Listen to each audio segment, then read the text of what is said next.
ఈ ఉగాది నుండి astrology plus law of attraction తో కొత్త జీవితాన్ని మొదలు పెట్టండి. వెంటనే జీకేఆర్ గురువు గారి పర్సనల్ అపాయింట్మెంట్ తీసుకోండి. Welcome to Suman TV. నేను మీ సుమన్ టీవీ నాగ్.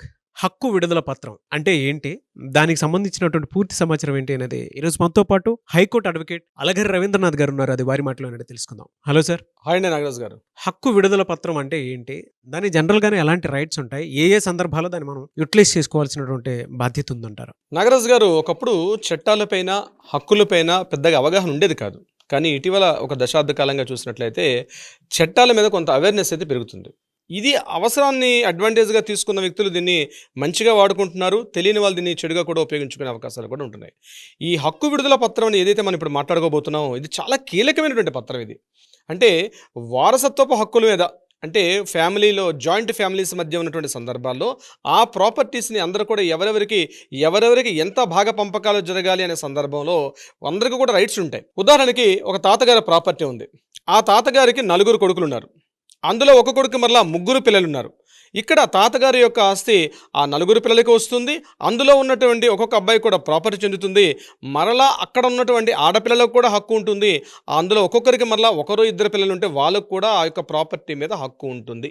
ఇక్కడ హక్కు విడుదల పత్రం ఎక్కడ మనకి ఇక్కడ అప్లై అవుతుందంటే, మిగిలినటువంటి 4 కుమారుల్లో, ఇప్పుడు నేను చెప్పిన తాతగారులు 4 కుమారుల్లో, లేకపోతే కుమారులు కావచ్చు, కుమార్తెలు కావచ్చు, ఎవరైనా కావచ్చు, వాళ్ళు ఉన్న సందర్భాల్లో వారికి ఉన్నటువంటి లీగల్ రైట్ ఏదైతే ఉందో, అంటే తాతగారి యొక్క ఆస్తి మీద వారికి ఏదైతే చట్టబద్ధంగా వారికి ఏదైతే హక్కు వచ్చిందో ఆ హక్కుని వదులుకోవడాన్ని హక్కు విడుదల పత్రం ద్వారా వాళ్ళు విడుదల చేస్తారు. అంటే తమకు ఉన్నటువంటి ఆస్తి హక్కుని, మాకు ఈ ప్రాపర్టీ అవసరం లేదు. ఎక్కడ ఎక్కువగా దీని గురించి మనం డిస్కస్ చేస్తామంటే, ఆడపిల్లలకి పెళ్లిళ్ళు చేసి వెళ్ళిపోయిన సందర్భాల్లో, ఇటీవల కాలం గడిచిన దశాబ్ద కాలం నేను చెప్తున్నాను, పెళ్లిళ్ళు అయిపోయి అత్తవారింటికి వెళ్ళిపోతున్న సందర్భాల్లో ఈ యొక్క ప్రాపర్టీకి, ఏది ఆ అమ్మాయికి తన తండ్రి ద్వారా సంక్రమించిన ఆస్తి ఏదైతే ఉందో ఆ ఆస్తి యొక్క మరలా పెళ్లిళ్ళు అయిపోయి వేరింటికి వెళ్ళిపోయిన తర్వాత, లేదా ఆ పెళ్లికి వెళ్ళిన సందర్భాల్లో ఆ ప్రాపర్టీని అమ్మి కానీ, లేకపోతే ఇతరత్ర పెళ్లి ఖర్చుల నిమిత్తమో, లేకపోతే కట్నం సందర్భించి ఏదైనా ఆ అమ్మాయికి పంపించే సందర్భాల్లో ఇక ఆ అమ్మాయికి ఈ యొక్క ప్రాపర్టీ మీద హక్కులు లేవు అని చెప్పి ఈ అన్నదమ్ములు ఆ అమ్మాయికి చేత ఒక పత్రం రాయించుకుంటారు. దీన్ని హక్కు విడుదల పత్రం అంటారనమాట. అంటే చాలా సందర్భాల్లో ఆడపిల్లకి ఈ విషయం తెలియదు చాలామందికి.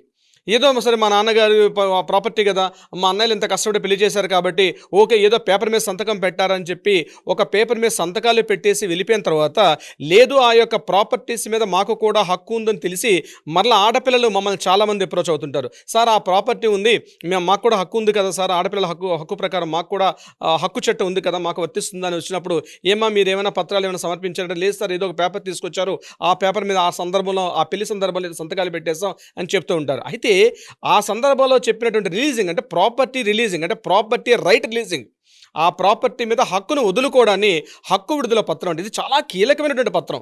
నేను అందుకని అమ్మాయిలకి వీడియో ద్వారా చెప్తున్నాను, మీకు ఏదైనా ప్రాపర్టీ మీ తాతల నుంచి కానీ నాన్నగారి దగ్గర నుంచి ప్రాపర్టీ వచ్చిన సందర్భాల్లో, మీరు ఏదైనా సొంత మీ అన్నదమ్ములైనా సరే మీరు ఒక పేపర్ మీద సంతకం పెట్టేటప్పుడు ఖచ్చితంగా ఒక లీగల్ అడ్వైజర్ని సంప్రదించండి.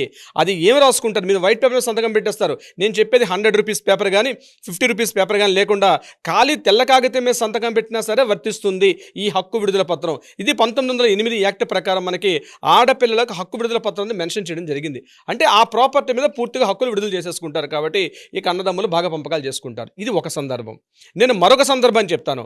ఒక ఇద్దరు పర్సన్స్ కలిసి ఒక కంపెనీ ఫ్లోట్ చేశారు. ఆ ఫ్లోట్ చేసి కంపెనీ బాగా డెవలప్ అయింది. డెవలప్ అయిన తర్వాత కొంత ప్రాపర్టీని ఆ యొక్క సంస్థ పేరు మీదుగా కొన్నారు.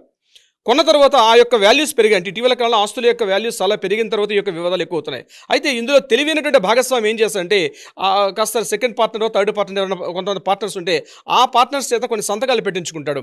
అంటే మనం కంపెనీ అసెట్ మీద ఒక ప్రాపర్టీ కొన్నాం, సో ఈ ప్రాపర్టీని కంప్లీట్గా మీరు ఇక్కడ ప్రాపర్టీ మీద రైట్ రిలీజ్ చేసేస్తామని చెప్పి ఒక ప్రాపర్టీ మీద రిలీజింగ్ ఆర్డర్స్ కూడా పెట్టేస్తారంటే ఆ ప్రాపర్టీ మీద ఈ పార్ట్నర్స్కి ఎటువంటి కూడా హక్కు లేకుండా పెట్టుకునే పత్రం.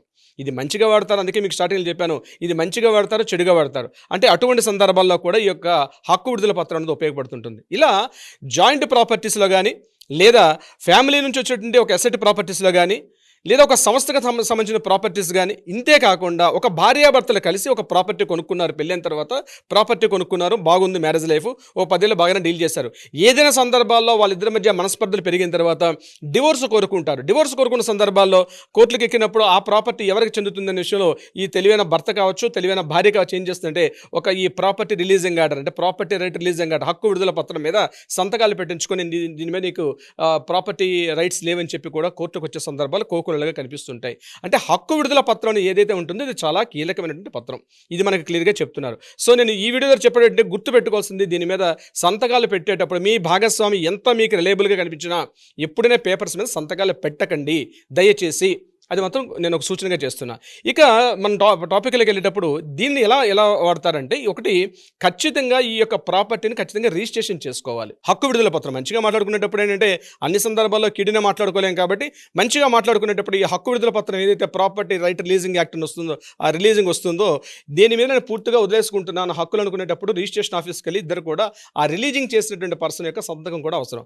దీనితో పాటు ఇద్దరు సాక్షులు కూడా సంతకాలు పెట్టించుకోవాలి. ఇది ఖచ్చితంగా రిజిస్ట్రేషన్ చేయాల్సిన అవసరం. చాలామంది ఏమనుకుంటారంటే జస్ట్ పేపర్ మీద రాసేసుకున్నాం కాబట్టి హక్కు ఉండదని. కానీ ఇటీవలకు వచ్చినటువంటి కొన్ని సుప్రీంకోర్టు ఇచ్చినటువంటి కొన్ని తీర్పుల్లో క్లియర్గా చెప్తున్నారు దీనికి తప్పనిసరిగా రిజిస్ట్రేషన్ చేసుకోవాలి అని చెప్పి 1908 రిజిస్ట్రేషన్ యాక్ట్ ప్రకారం కూడా ఖచ్చితంగా రిజిస్ట్రేషన్ చేసుకున్న అదటి ఎస్ఆర్ఓకి ఉంటుంది, అంతరుగా చేసుకోవాల్సింది. ఇంకొక పాయింట్ ఏంటంటే, ఒకసారి ప్రాపర్టీ అంటే హక్కు విడుదల పత్రం మీద సంతకాలు పెట్టిన తర్వాత ఎట్టి పరిస్థితుల్లో కూడా దాన్ని ఛాలెంజ్ చేసే అధికారం మాత్రం ఎట్టి పరిస్థితుల్లో రిలీజింగ్ చేసినటువంటి పర్సన్కి ఆ యొక్క హక్కు మీద ఛాలెంజింగ్ చేసే అధికారం అయితే ఎట్టి పరిస్థితుల్లో ఉండదు. ఒకసారి మీరు సంతకం పెట్టారు అంటే తప్పనిసరిగా దాని మీద సర్వ హక్కులను కూడా మీరు వదులుకునే అవకాశం ఉంటుంది.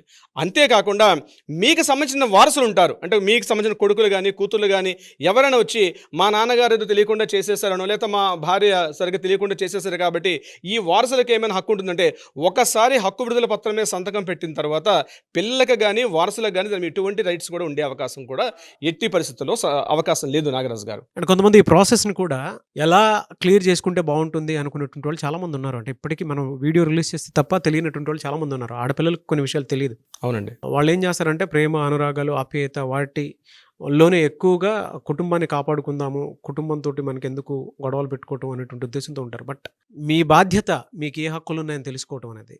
సో వాటికి సంబంధించినటువంటి వాటిలోనే సరే వీడియో చూసిన తర్వాత డెఫినెట్గా 10 మంది షేర్ చేసి మీకు ఇంకేమైనా డౌట్స్ ఉంటే కింద కామెంట్ బాక్స్లో పోస్ట్ చేయండి. కొంతమంది అయితే అపాయింట్మెంట్ తీసుకుందాం అని అనుకుంటూ ఉంటారు సార్, మీ పర్సనల్ అపాయింట్మెంట్ తీసుకుందాం అనుకునేటువంటి వాళ్ళు ఉంటారు దీన్ని క్లియర్ చేసుకోవడం కోసమే. సో మీ పర్సనల్ అపాయింట్మెంట్ తీసుకోవాలి అంటే ప్రాసెస్ ఏంటి, ఎలా? కింద స్క్రోల్ అవుతున్న నెంబర్ని కాంటాక్ట్ కానీ అట్లీస్ట్ వాట్సాప్లో డీటెయిల్స్ పంపిస్తే మా పర్సన్స్ సంప్రదిస్తారు. లేకపోతే మీరు డైరెక్ట్గా ఆ నెంబర్ కాల్ చేసి కూడా అపాయింట్మెంట్ తీసుకోవచ్చు Nagaraj garu. Anyways thank you so much Alagar Ravindranath garu. Thank you so much Nagaraj గారు.